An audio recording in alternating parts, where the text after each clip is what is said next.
Lalu apakah kucuran dana transfer ke daerah akan secara efektif memutar roda pemerintahan seperti yang diharapkan atau justru malah menjadi ladang penyimpangan bagi sejumlah oknum?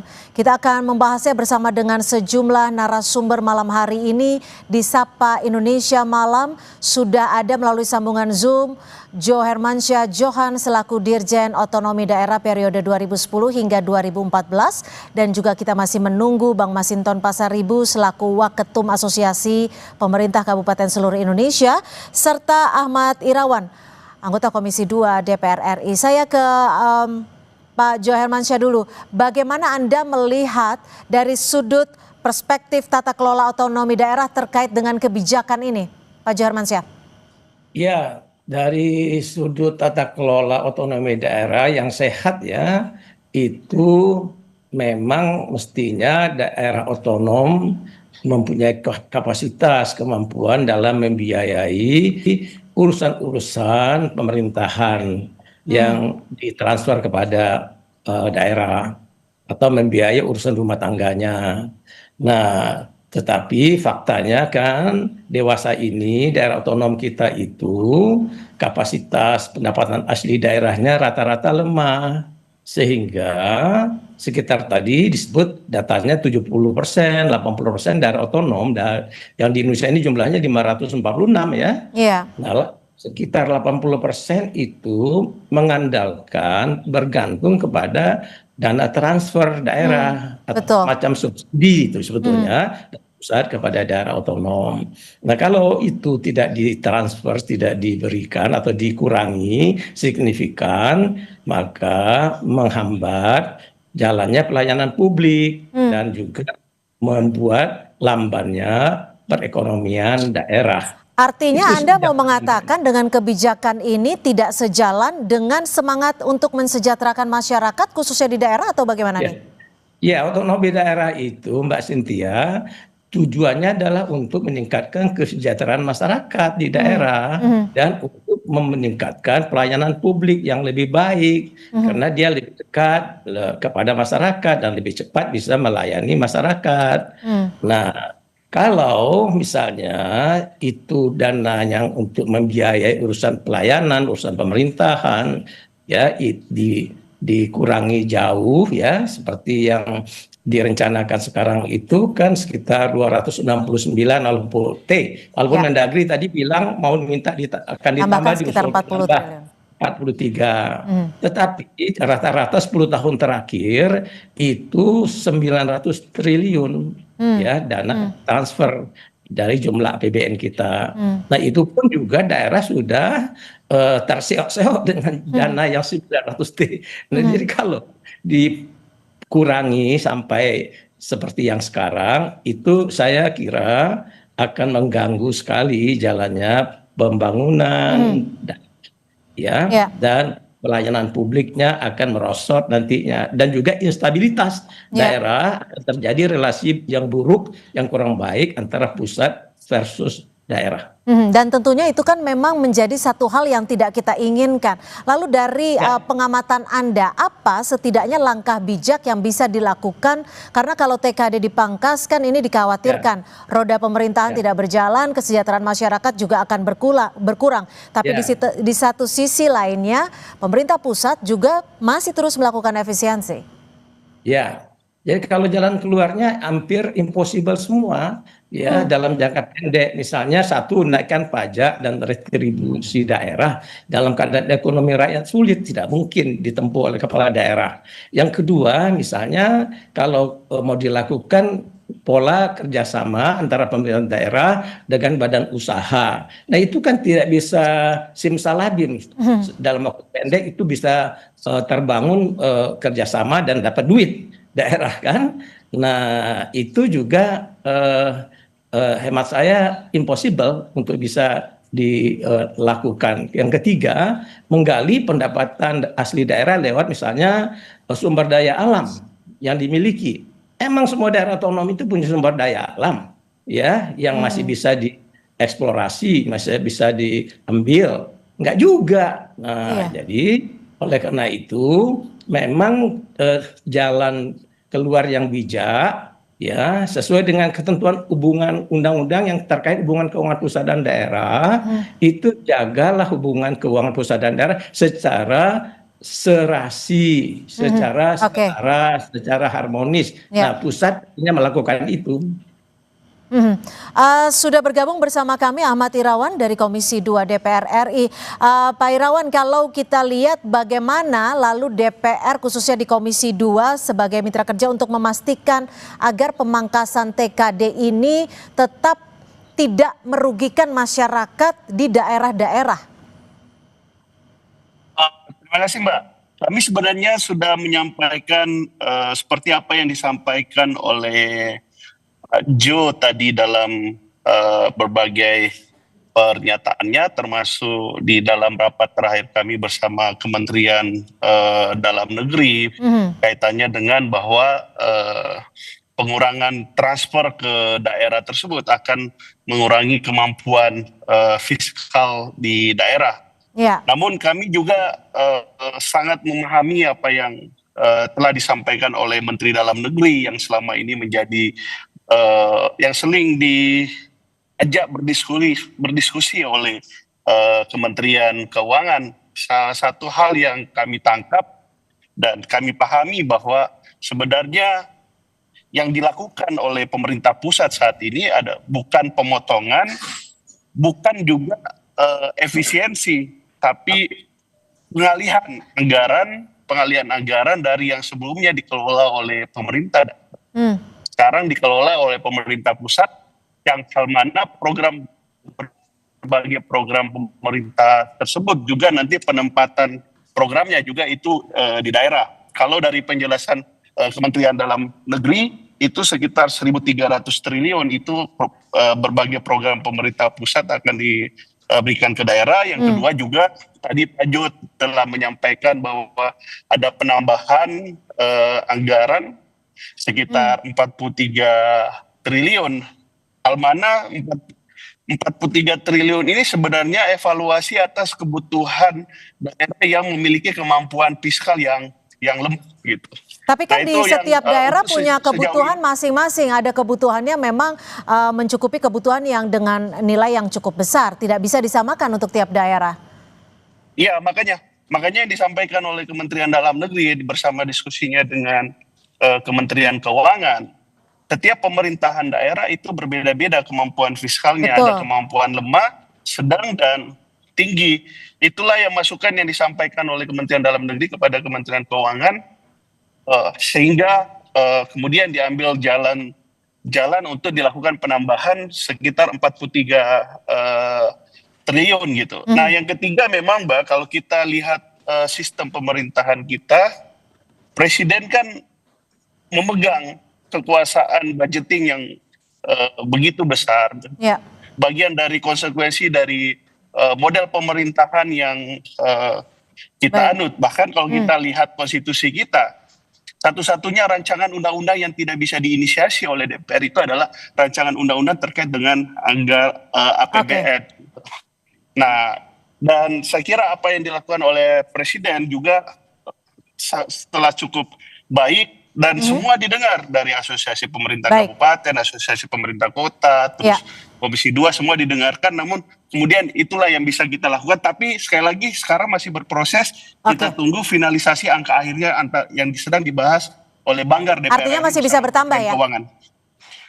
Untuk sementara angka itu sekitar 93 triliun gitu. Nah, untuk itu yang sudah fix. Nanti kita tunggu angka finalnya pembahasan antara Banggar bersama Kementerian Keuangan. Baik, juga sudah bergabung bersama kami Bang Masinton Pasaribu, Waketum dari APEKSI. Bang Masinton, sebesar apa sih sebenarnya menurut Anda pengaruhnya terkait dengan pemangkasan anggaran TKD ini ke tiap daerah? Ya, tentu pertama dampak pengurangan TKD ini akan terdampak pada pemenuhan pelayanan dasar, imbasnya itu. Jadi seperti ya pendidikan, kesehatan gitu ya.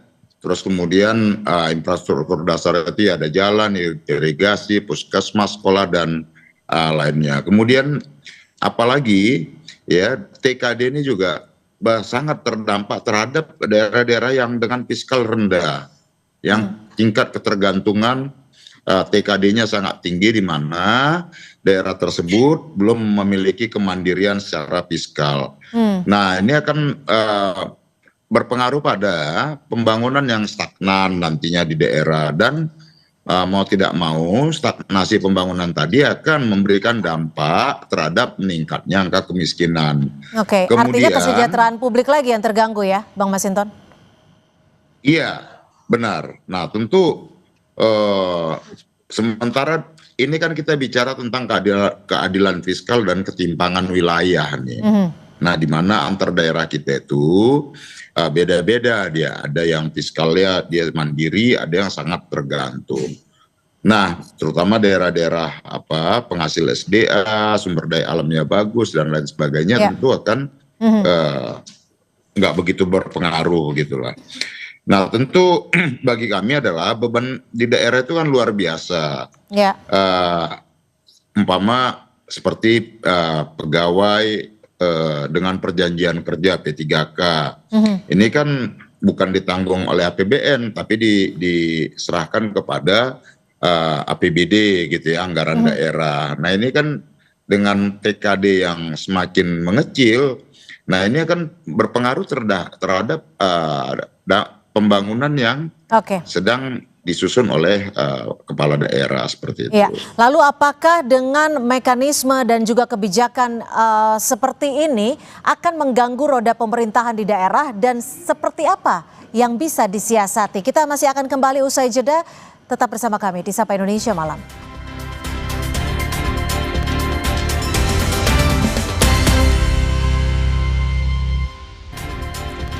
Sudah bergabung bersama kami di studio Mas Ahmad Irawan, dan juga bergabung melalui Zoom Pak Jo Hermansyah dan Bang Masinton Pasaribu. Bang Masinton, kalau Anda sendiri mencatat tidak kira-kira proyek ataupun program yang sekiranya bisa terhambat ketika TKD ini jumlahnya semakin kecil? Bang Masinton, mohon maaf, audionya masih termute. Iya, Mbak. Jadi itu sangat terdampak dalam aspek pelayanan dasar, program-program baik itu di pendidikan, kesehatan, jalan, irigasi, puskesmas dan lain sebagainya, sekolah-sekolah. Nah, sangat terdampak. Nah, apalagi umpama di daerah-daerah antara, kalau kita bicara tentang perbedaan kebutuhan di Jawa, daerah di luar Jawa dengan daerah di luar Jawa gitu loh. Tantangan pembangunan infrastruktur, jalan, listrik gitu loh. Terus dan persoalan lainnya yang sangat mendasar itu di daerah-daerah. Nah, ini akan sangat terdampak. Nah, maka sebenarnya adalah kami daerah-daerah, terutama teman-teman di APKASI, ya, Asosiasi Pemerintahan Kabupaten seluruh Indonesia, berharap agar ada pengurangan transfer keuangan ke daerah itu bisa dievaluasi kembali dan bisa ditambahkan gitu ya. Nah, kemudian agar juga bisa program-program di pemerintah pusat juga di kementerian lembaga itu bisa dievaluasi mana yang serapannya bagus, kemudian belanja-belanja pusat yang tidak produktif bisa dialihkan ke menambah jumlah transfer ke daerah tadi itu. Jadi menurut kami agar ada pendistribusian ya keuangan terhadap daerah secara adil dan merata dia kira-kira. Tergantung kebutuhan tiap daerah seperti itu ya. Iya. Mas Irawan, lalu bagaimana DPR sebagai lembaga yang mengawasi bisa memastikan bahwa transfer ke daerah ini bisa sesuai dengan kebutuhan daerah masing-masing? Apalagi kan sebenarnya yang dikurangi cukup banyak ya dari anggaran dasar awalnya. Kami sebenarnya juga sudah menyampaikan seperti apa yang disampaikan oleh Pak Masinton tadi terkait dengan dampak nyata, terkait dengan pengalihan anggaran tersebut gitu. Tapi kan kita tidak hanya bicara terkait dengan kebutuhan pemerintahan daerah, tapi kita juga bicara terkait dengan kemampuan, terus politik anggaran Dan hal mana kaitannya dengan politik anggaran ini, pemegang kekuasaan tertingginya berada di presiden, dan presiden punya program-program prioritas nasional juga kaitannya dengan hal tersebut. Jadi daerah dong yang dikorbankan? Sebenarnya tidak dikorbankan juga, karena kaitannya dengan pengelolaan anggarannya aja.